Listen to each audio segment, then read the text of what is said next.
So I have a tattoo. This is TMI-ish, but I have a tattoo of my mother's name on my behind. And I got it when I was 18 years old.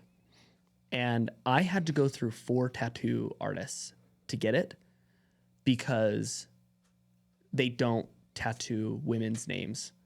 They don't like to tattoo women's names because the likelihood of you divorcing, breaking up is so high.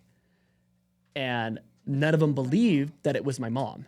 They thought that I was just saying that because they wanted me to use them. And finally I'm like, no, like, how can I prove this? You know?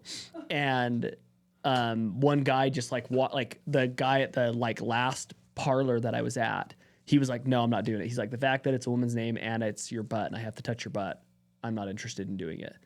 And then this like really edgy dude with like super long hair and it looked like kind of like Rob Zombie walked through and I'm like, would you do it? And he's like, it's a woman's name? And I'm like, it's my mom's name, I promise you. And I had all my friends with me. And he's like, yeah, do it. You know, and he's like, normally I charge you $50, but I'm going to charge you like 125 because I have to touch your ass. And I was like, okay. All right. Done. That's crazy. Was it like a dare for your friends? Like a prank? Or you like No, something? I did it. I just did it. It's because of what I wanted to do in life. It's gross. Wow. It's gross. That's awesome.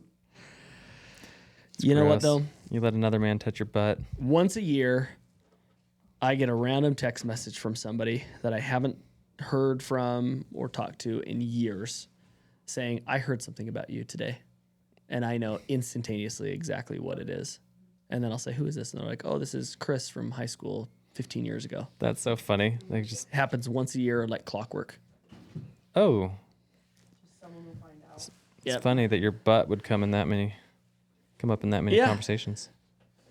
I also had a mission companion who called me one time after. He's like, hey, I just got my mom's name tattooed on my butt. So I sparked. There's a revolution. Yeah, I sparked a revolution.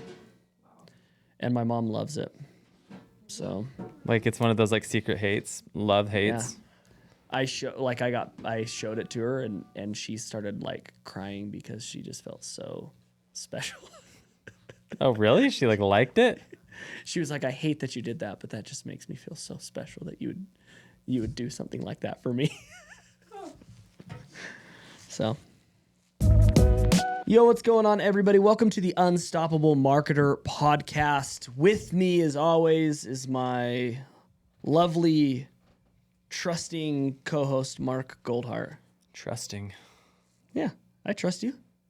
Thanks. I trust you. Yeah, I trust you with my bank account. I was gonna say we trust each other with Yeah. a bank, so that's a lot of trust. Yeah. Maybe the highest degree of trust. Yeah, I would probably say next to I mean, there's married couples that my don't have spouse. a shared account. You know that? I'd probably say that next to my spouse, you're probably up there. Yeah. I mean, I probably have to put like my dad and my mom like in there because they're my dad. Like and my outside of mom. immediate family. Yeah. I'd agree. Probably trust number one. Yeah, you have to though with a business partner. If you don't have that level of trust, things get Icky, iffy. scary. Things I get. just gleeked. Did you? Yeah. What are we in like 8th grade? Watch. Who gleeks? Oh wow! I can do it on command. Congratulations. You want to see one more thing I can do? I remember my brother coming home when I was little. I think I was maybe 6. He's 4 years older than me. When he learned about gleeking and he thought it was so funny, he kept gleeking on me. He was like 10. Hated it. Yeah, I used to sit in church and I would gleek on the people in front of me until their like shirt was wet as a kid. That's Isn't that so gross. disgusting? Here, let me show you one more trick. My brother's not spitting. spitting. And he'd gleek on my face. What are we watching? Ew. Was that a bubble? Amazing. Did you see that? I just blew a bubble.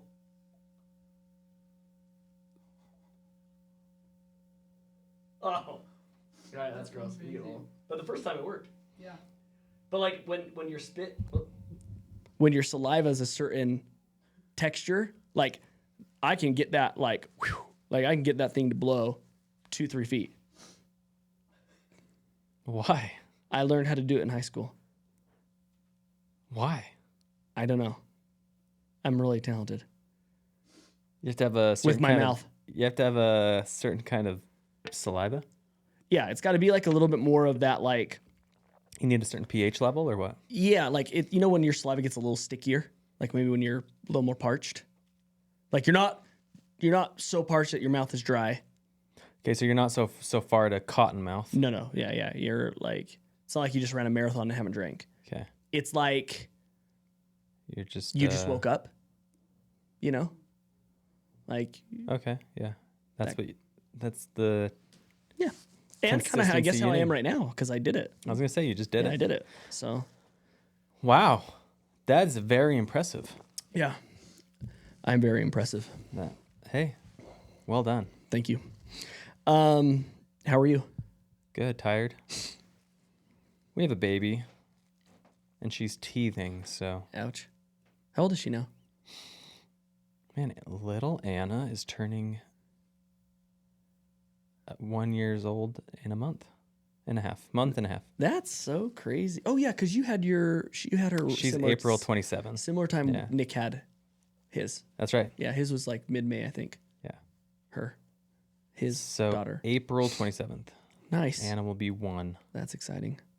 and she's walking. She is walking, just waltzing around. Not, I mean, when I say walking, she is not. She's like grabbing onto stuff and able to move around. Yeah. But she's taken she can do like 10, 12 steps. Are you in that? So you're not quite in that stage where I feel like you are always hunched over holding her so she can walk because she always wants to walk.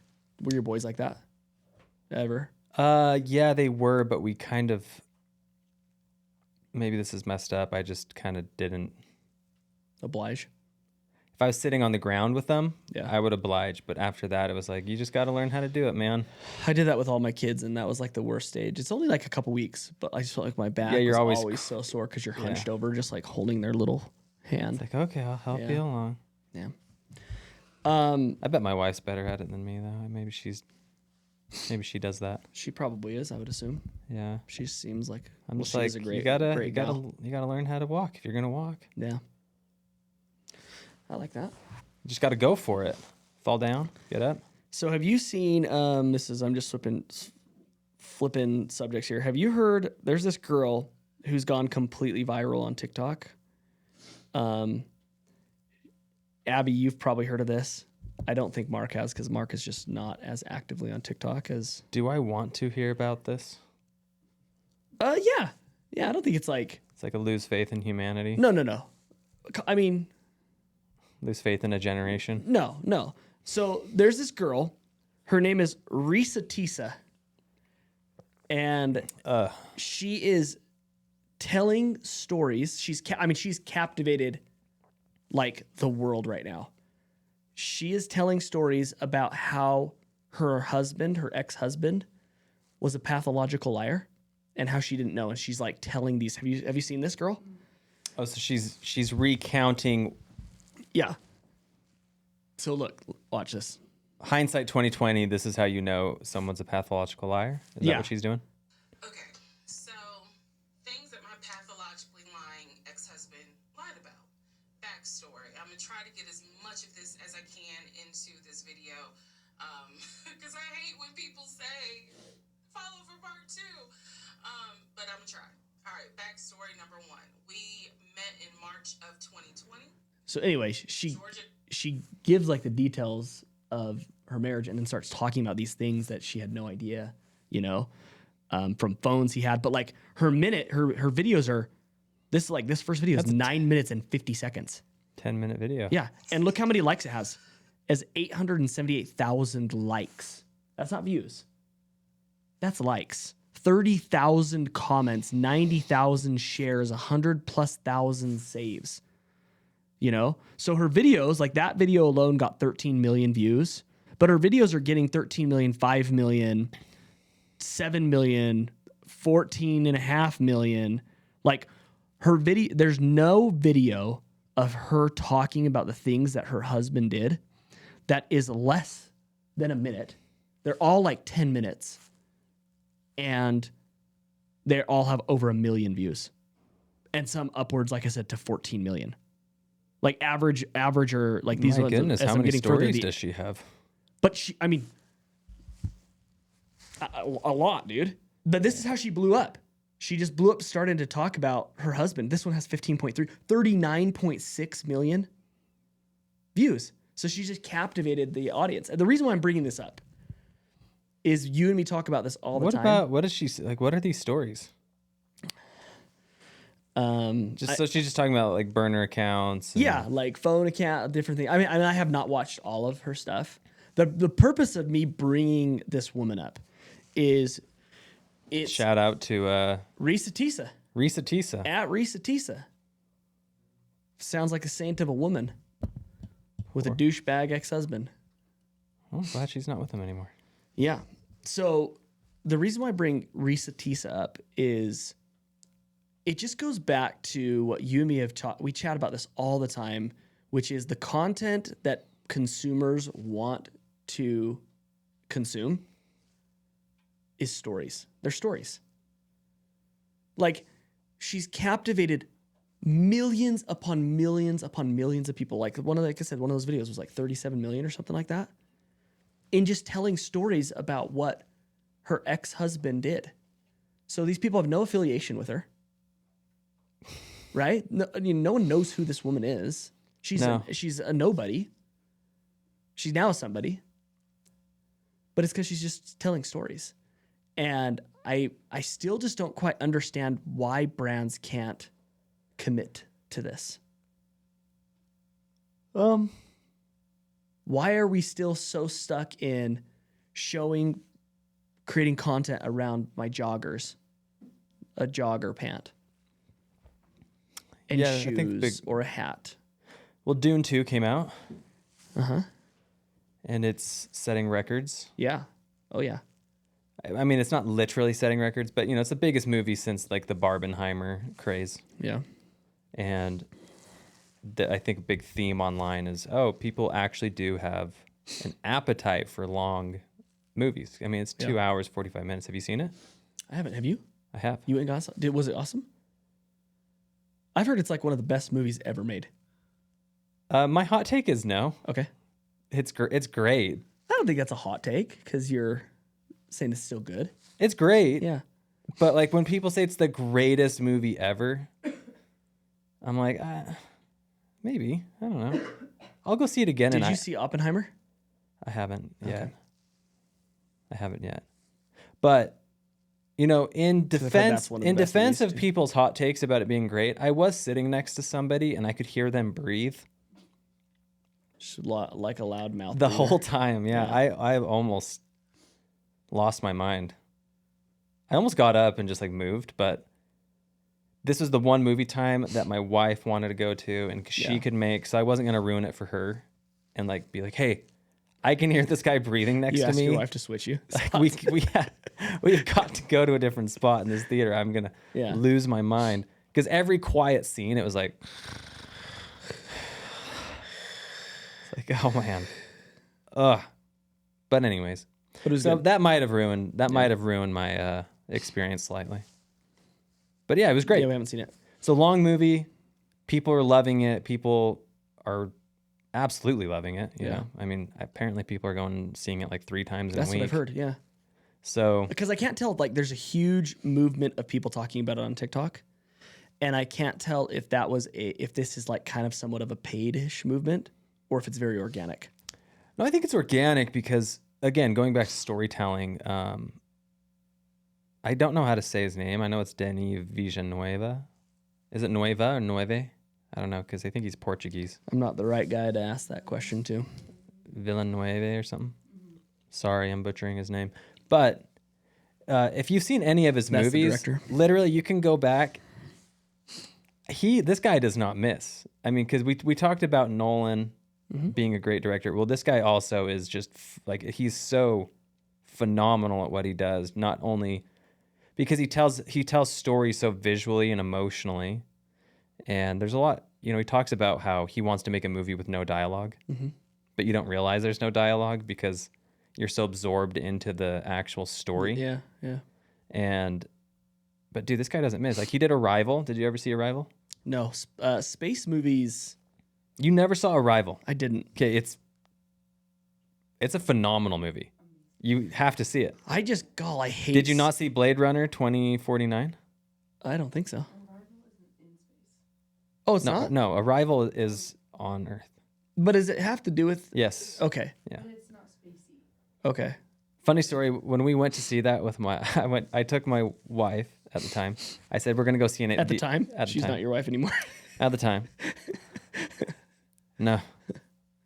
Split up, got back together. You know. The whole shebang bang. I told her we're gonna go see the Alien movie, and in her mind she was thinking Alien series, the Alien franchise, Oh yeah. and the whole time she was waiting for the alien to show up.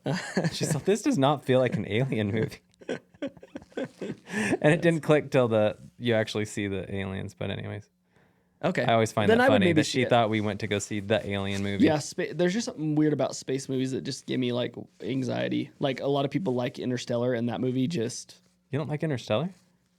I mean, I think that it was probably a great movie, but I've never seen it again. What And gives you probably- anxiety about I don't space? know. There's just Just like I hate space? Apollo 13. I just do not like space movies. Do you not like thinking about the edge of space? I don't know what it is, to be honest. I have not like broken that down. When they're floating, and they get sucked out. I don't know. I don't know what it is. It's high stress. Every space movie, nothing goes right. I hate, that's probably maybe more what it is. I don't like movies where everything goes wrong. So like, it's not just space movies, but like Meet the Parents, that kind of movie. Like I hate that movie because You don't like Meet the Parents? Everything he does goes wrong. And I'm like, no one's life is like this. Do you like The Secret Life of Walter Mitty? Yeah, but that's not like, I don't mind that movie, Okay. but that's not like everything goes wrong. I'm not a Ben Stiller fan. I'm not a fan of Tropic Thunder? every single thing. You just name all the Ben Stiller. You You don't like Tropic Thunder? But anyway, storytelling, I think going back to that is, we talked about this on a podcast before, is that sometimes people overthink. Actually, I've been thinking about this. I've been thinking about overthinking. nice. Funny enough. I truly believe that mankind's greatest gift is overthinking something and turning a really simple solution into a complex labyrinth of processes. Did you mean to say greatest gift? Yeah, like sarcastically. Oh, got it. Because we, as businesses and as, we go to school and you learn all these things and you learn that there's the right way to do everything, apparently. And then you go out in the workforce or you start a business and you try to follow all of these templates only to discover that those templates don't really exist. They're a good starting point sometimes, but the actual application of knowledge is not a template. Yeah. It's something that you have to learn and feel out and figure out what works best for you. Yeah. But storytelling is just sitting around a fire and telling a story, and that's what she's doing. Yeah. She's not a paid social influencer. She's not this big director. And maybe she has a career in storytelling. I don't know. Maybe she does. But I don't know what her. Judging by those videos, I'm imagining she's just a regular person that's telling a good, interesting story. I shouldn't say good story. Not good for her. Sure. But she's a very telling it in a way interesting story, yeah. that's interesting and it's captivating people because it's personal. Yeah. So it's a personal, connected story, and everyone can connect with that because nobody wants to be betrayed. Yeah. Nobody wants to be with a pathological liar. Right. That's actually a lot of people's worst fears, right? Is being attached to someone that you don't know. Yep. So I'm attached to this person that I think is this, whatever they're portraying. Yep. And on the backside, they're, Jekyll Hyde. Yeah. Yeah. Yeah. She hits it's interesting. She hits this. I'm going to shout out for those of you who are interested in storytelling and how to do this better, you have to go follow Leo Olson. We've had him on the podcast before, but he's one of the best storytellers. In fact, I've done some consulting sessions with him because I want help on my storytelling. And, he says 3 things, right? Like every good story needs context, conflict, and a resolution.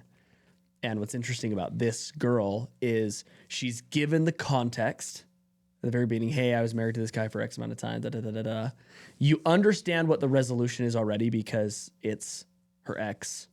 You realize that she is out of that, but now what she's providing is she's kind of providing the conflict all throughout. So like the conflict isn't over.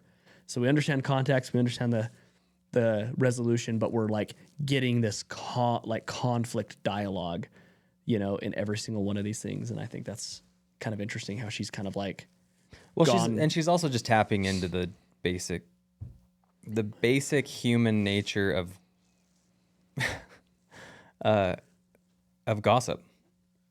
Like people crave to know like the intimate details, especially the ugly details. And I think that's like the ugly side of human nature, but people kind of like to hear that story. Yeah. And maybe not maybe it's not in a malicious way. It's just those ugly details. Like it's almost like a horror show for them.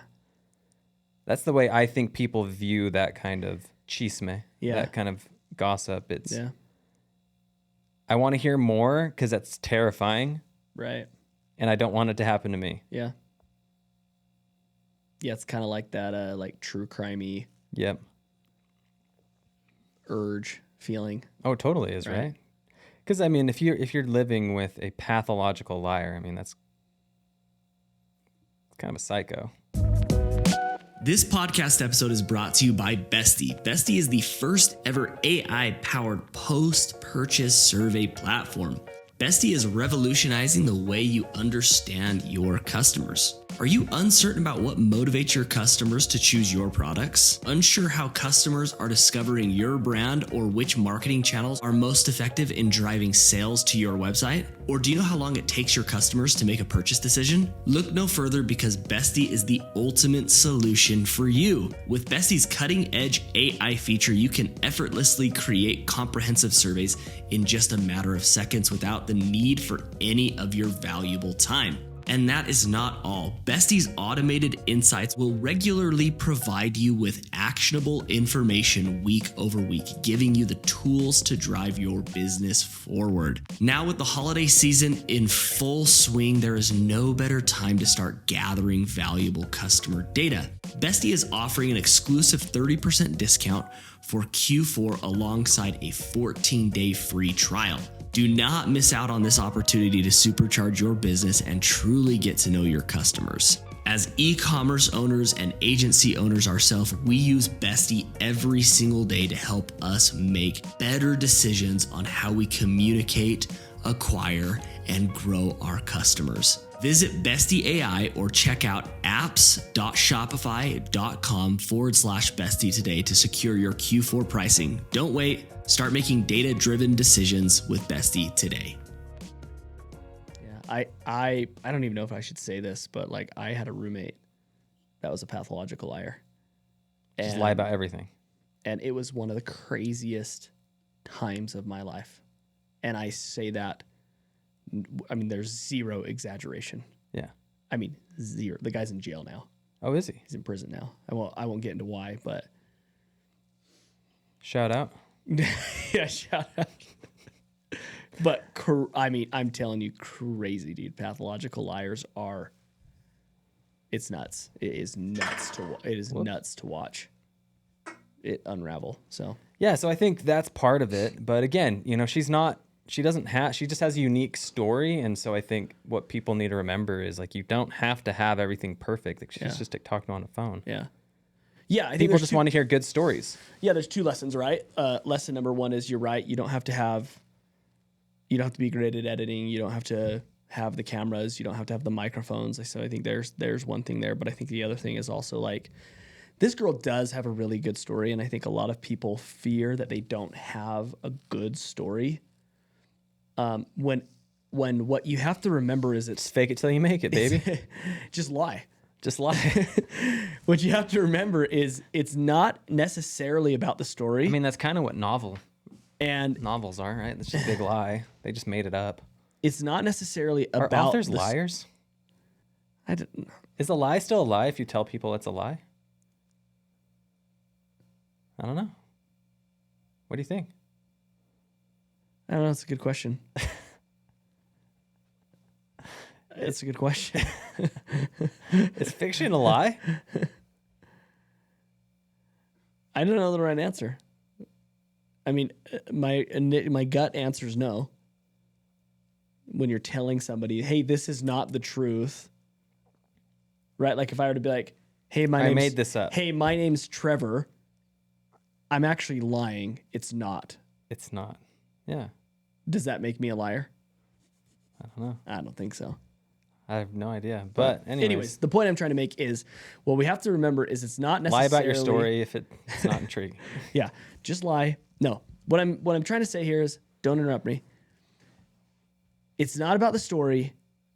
It's about how you tell the story, I think. Because there are so many things that I've watched on TikTok or I've watched on Instagram or shows that I've watched that are dumb stories when you think about them. Yet, I watched that whole thing. Well, that goes back to who's our guest? I don't remember. Who's our Seinfeld guest? Who likes Seinfeld? It was recent. Oh, it hasn't launched yet. Well, when you hear this, it has launched. Yeah. It has not launched as we're talking. Dustin, founder of Chubby's, Yes. right?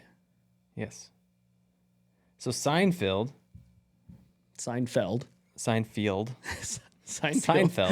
is about nothing. Yeah. But it's the way they tell the story that Yep. makes it funny and interesting. Yes. It's everyday nothing. Yeah. And that's what we talk about, right? Comedians are great at taking the nothing out of a day and flipping it upside down to make it interesting, to Yeah. make people reflect on, oh, that is weird. Oh, that's funny. Yeah. So the way you tell it, and that's why I think it's important to look at why comedians are blowing up in this kind of TikTok, Instagram Reels world. I Yeah. feel like comedians have thrived in it because they're telling funny stories That no are pun relatable. obviously they're paying That are relatable. that are right? relatable, and they're good at telling stories. It's so dude- that's like all it really is, and they're killing it. And there's nothing glamorous about most of their setups. Yes, they have podcasts or whatever, but it's just people at a table talking. Yeah. Yeah. I've thought a lot about this. Like, if you were an amateur comedian that wasn't really making it, like, you should go work for brands to find out better ways to tell their stories in funny ways. Yeah, that's actually a really good idea. That would be like a really, like, you can't make it. Because I mean, I don't know anything about what comedians make, you know?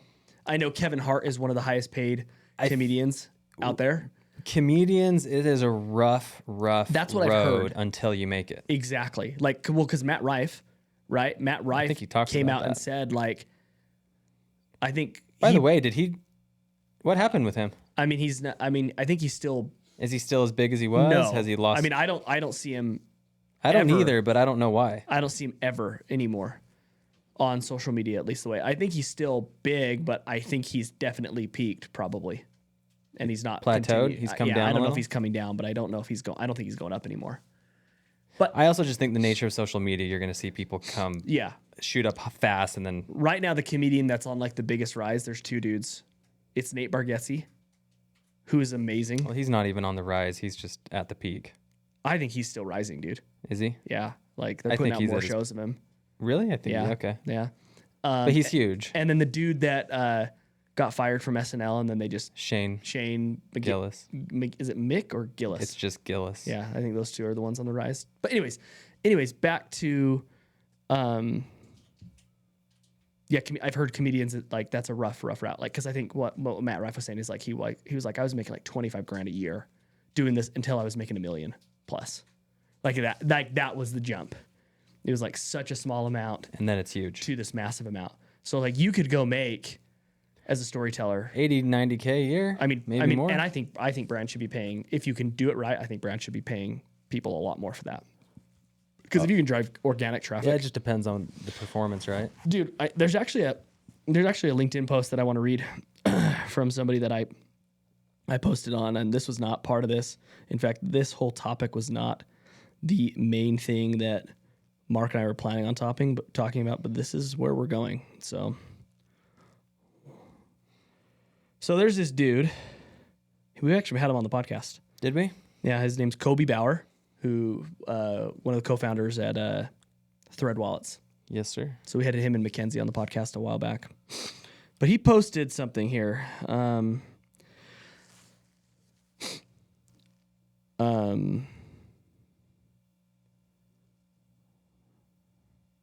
I found it. I'm just trying to make sure I can remember my point here. Okay, cool. So he posted this. And Thread Wallets is a big company, right? Like they're an 8-figure business.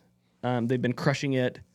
And he says, e-commerce companies, ads aren't working like they used to. Where should we put our money / attention? We've scrapped our playbook. What's been working for you lately? And he had 53 comments on it. And I commented, and my comment by far Was the has best. the most likes and shares of any other comment.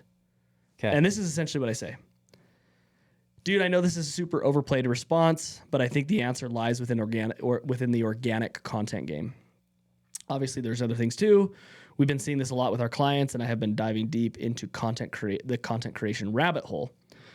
Thread needs to start telling stories with their content. Go to TikTok, search Midday Squares, look at what they're doing. They don't try and sell products over social. They tell stories, they're selling like crazy. You add a good ad game to that, and you become unstoppable. If I were you, I would take some of that monthly ad spend budget and put it towards a full-time dedicated content creator storyteller. Not a social media manager, a content creator that can tell stories. And I said a couple other things that's not needed to say. Like, what are you wearing? So I think like I'm hearing this from a lot of people. Taylor Offer, once again, somebody we had on our podcast. He's the owner of Feet, Feat. Yeah, he doesn't own feet. He doesn't own Feet. He has Feet. Yeah, he has feet. Yes. Feet, Feat, the clothing company. I think it's all Feet. Maybe we should stop saying owns Feet. He owns Feet clothing. Feet clothing. Yeah. Yeah. Little coats for your feet. Yeah. Socks. Some would call those socks. And anyways, he did you see his LinkedIn message saying what he did? He pulled spend completely on Meta. When? I mean, probably a few months ago. And I don't know. I need to talk to him. We're going to be in Santa Monica, and I'm going to see if we can meet with him to understand what's going on. I don't know if he's put some of that budget back. Okay. But we're hearing, I mean, listen, I personally don't necessarily believe that that's the right strategy to pull because we see tons of success from Meta. But I can totally 100% get on board if you have an ad spend budget of $60,000 or $100,000 a month or more or even less. I could totally 100% get on board with taking $10,000 of that a month. So taking your budget from 60 to 50 or 100 to 90 or whatever that is and paying it to somebody who knows how to tell stories and say, hey, $10,000 a month generally drives us 10,000 divided by whatever the CPM is. This much impressions. If you can do that organically, then at least it's a 1-for-1. exactly. For And I don't even think it has for to like be awareness, one. Yeah, but- and doesn't necessarily even have to be. Well, the other justification for this is what we tell brands is if you do want to hire someone to create content, right? Because you can have the in-house content creator, like the storyteller, and then you can also work with really talented agencies too, Yeah, production teams. Yep. that are production teams like Film Lab that we use. Yep. So what I would say is the reason why it's a good investment to make that kind of decision is you can repurpose all that content for ads too. 100%. So it's not So a it one. doesn't It's have not to a be the one one. for one. Yeah. You don't have to make Yep. X ROAS out of your storyteller Yeah. or your storytelling. It's how can you also repurpose that for ad content across channels? Yeah. Because What we have found is that sometimes those do the best. That kind of content does the best on ads too. Yeah. Oh yeah, for sure. Oh yeah. If yeah, this is just like, maybe this is a duh, but if you can win organically, it generally will win from an ads perspective. Yeah. That's just how it works. Yeah. And the other thing is like with this organic content that you are getting, this organic traffic, that is all retargetable in platform audiences that you can, you know what I mean? So it's like, that's the other thing you have to think about, right? Like as you are getting, yes, you might lose $10,000 in ad spend, but if you're getting that, like this guy is, or girl, this human is driving organic views that and building a retargeting pool that you didn't pay for. Oftentimes in advertising, you're paying multiple times for people to see these ads, right? Like not everyone buys the first time they almost nobody does. Yeah, exactly. Actually. Yeah, unless it's a problem solution like, oh my gosh. Even then, scientific, right? I mean, just look at your conversion rates. Like, most people don't buy. Yeah, exactly. So yeah, so you have to touch people more than once. You're paying for these pools to be built, whether you know it or not. So why not find somebody? I know easier said than done, of course. Like the hardest part of this is finding the right person who can tell the stories, who's not out on their own. Yeah, and I think another interesting part about this is social media. We've said this before and we'll say it again, but your social media is your new website. So websites, and again, these platforms are trying to make a big push that people don't even go to your website anymore. Yeah. But because of cookies and everything else, you just have to think of your social profile as massive valuable real a estate. different version of your website and an extension of your website. And now you can track all those people perfectly on platform. Yep. So every engagement you get on Instagram or Facebook or TikTok, you can retarget that person perfectly. Yes. In platform. You can't once they leave platform. Yeah, once they go to your website, as much as Meta wants to tell you. Yeah, they can't. They can. It's now you should still be driving traffic to your website. I'm not saying yeah. only use shops, but what I'm saying is that kind of storytelling and that kind of engagement is powerful because you literally get all of it. Yeah. Like you can maximize that audience in ways that you can't maximize audiences that are perhaps leaving the platform. Yeah, for sure. Or off platform. Yeah. Yeah. So that's my thing, right? Like there's so many people who are struggling right now. Like you hear it on Twitter. Like if you're part of the D2C Twitter community, like I'm not, I'm just grinding. Everyone's talking, right? About troubles that they're having as a business. Can we go on a rant one day about those alpha influencers though? Yeah, I wouldn't mind that. Yeah, we definitely can. But say what we want to say about the alpha influencers. Yeah, it's also there is some niceness to it, right? Because they're saying things that, as braggy and as lame as a lot of them might sound, and out of touch as they might seem, there's also some goodness that they can bring where you're like, okay, cool, there's some validation there, So, but yeah, we've seen it with some clients. Like, it's not even necessarily Meta that is the problem. I think it's how people are operating as a business as a whole, and they're blaming Meta as the problem. Yes. And sidetrack, if you have been experiencing problems in the last couple of weeks, I mean, Meta has been really bad for a lot of people in February. Here's a secret for you. It's not a secret. You just make sure your CAPI is set up. The conversion API, whether you do that through a developer or whether you're doing that through a service like an Elevar, just make sure you set that up. That's just a little side tangent. Yeah. It has mitigated a lot of the volatility, at least in a lot of the people we work with, the clients that we work with. Yeah. And it has helped a lot. And the clients that weren't using it saw a lot bigger of a hit in February. Yeah. Make sure you have that set up. And then also just remember, February always sucks. Meta didn't help. Meta sucked for other reasons like bugs, but the sky is probably not falling the way that it feels like it's falling. Yeah, I agree. Because you're already seeing the light with a lot of March stuff in will March. probably be better. Yeah, and we've talked about this a lot, right? Some of the best buying times are when people make drastic changes to their everyday life, right? And what I mean by that is you're going from winter to spring. And there's a lot of changes that happen from a February to a March to an April, which is I'm hunkered down inside my house 24/7. I'm never going out.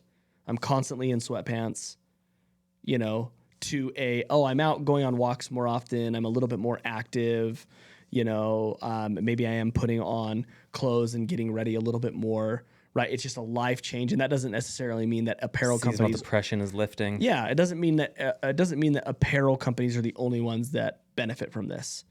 It just means people start to think about things differently. You know, they want to eat different. They want to go to different restaurants. They want to dress different. They want to, you know, wear hats instead of being, you know, there's all sorts of things.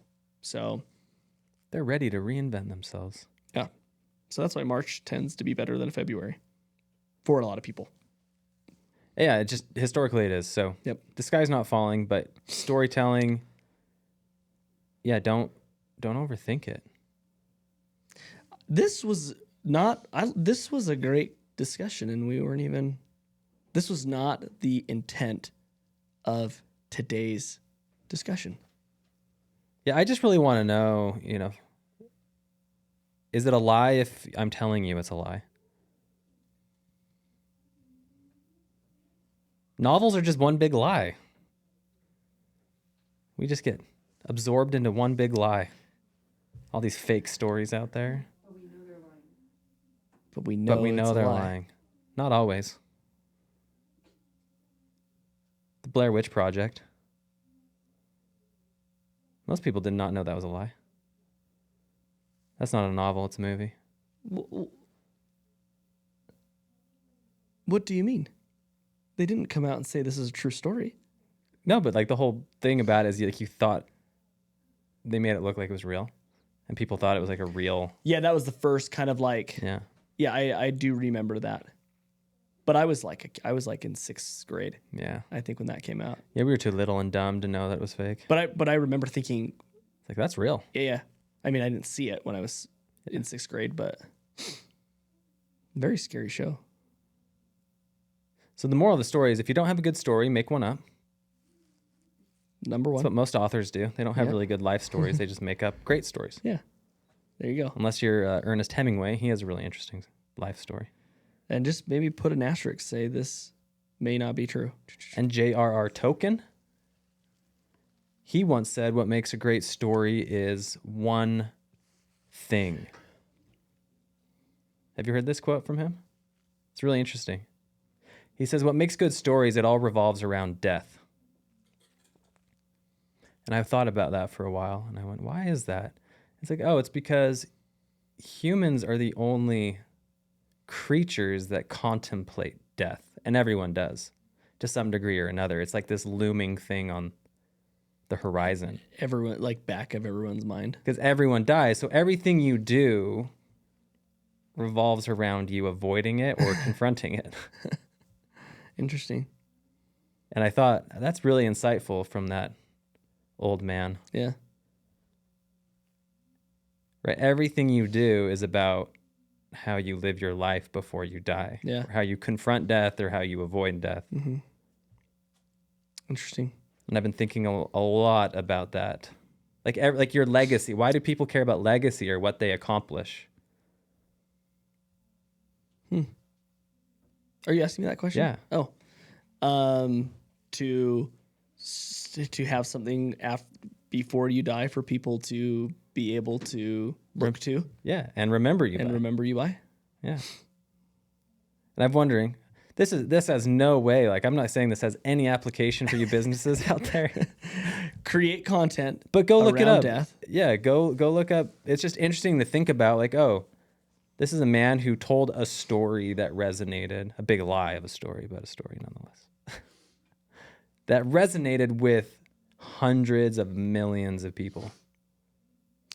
I guess that it's not a lie because that they've defined that term, and it's fiction. Yeah, it's fiction. Yeah, fiction's a lie. But they've defined fiction as a not true thing, as a lie. That's what I mean. So is it a definition lie? of the definition No, of lie is deceit. You're trying to deceive someone. Yeah. Yeah. So it's not technically a lie. Yeah, I think the debate is over. Yeah, it probably is. Yeah. But nonetheless, death. So people, it's all about like how people live and how they want to live. And so I think when you're telling a good story, oftentimes the greatest stories have this bigger objective because of like looming consequences. Sure. Tell a story around one thing. So you think about her, right? Like she was trapped in this scary situation and now she's recounting Risa Tisa. And now she's recounting it and it's really captivating. Yeah. And you don't have to get dark, right? But again, we're just trying to find whatever that friction is. So find the tension in your life and what's the release of that tension. And that's a good story. And then give some context around it. Yeah. Yeah. Like, you'll never believe I almost got hit by a car. Yeah. I mean, stuff like that happens to us every day. Yeah. We just don't think it's special. So if Yeah. you find a good way to tell that story. Totally.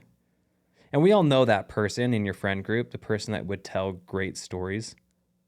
They make it seem like a big deal, even though they're just telling a story about Something like little spilling mac and cheese at the deli. Yeah. So I was walking down the grocery store. Yeah. All right. I think that's a great place to end. Yeah, let's do that. Okay. Well, thank you so much, everybody. Just create content. Create better content for your brand. If you're struggling, if you are wondering how to perform better, you need In the to bedroom. find ways. You need to find ways to get people's attention. I don't know why I was closing my eyes when I said that. Yeah, you do. So, and also last thing, I'm drinking a crisp apple Olipop, and this was quite a big treat for me because these are seasonal. Yeah. And it was hiding in that mini fridge right there. Wow. I was gonna drink a ginger ale, Which are horrible. Sorry, Olipop, but I they like are. the ginger They're just ale. disgusting. but crisp apple is one of the best. I They're think. so bad. I think it's absolutely one of the best. And Ginger ale? no, I yeah. love the ginger ale. Ugh. The crisp apple, and this thing is probably sitting there for like 4 months because it's seasonal. It's Christmas. Wow. Yeah, it's winter only. I think it's like November to end of December. So here I am. Not expired? We wondered that. And I just thought, if anything, if it's expired, it's probably just more fermented and it gets me a little buzzed. Little apple And cider. I did not feel that way at all. Apple cider then. In fact, the flavor tasted less. Oh, it was a little muted. I thought it would have been like magnified personally. Because when you let kefir go for too long, The keef. yeah, when you ferment your own kefir. You still, All right. You still doing that? No, I just spend a lot of money on Olipops instead. Instead of making your own keef? The kefir kefir? All right, everybody. Thank you so much for tuning in, and we will see you next week. Thank you so much for listening to the Unstoppable Marketer podcast. Please go rate and subscribe the podcast, whether it's good or bad. We want to hear from you because we always want to make this podcast better. If you want to get in touch with me or give me any direct feedback, please go follow me and get in touch with me. I am at the Trevor Crump on both Instagram and TikTok. Thank you, and we will see you next week.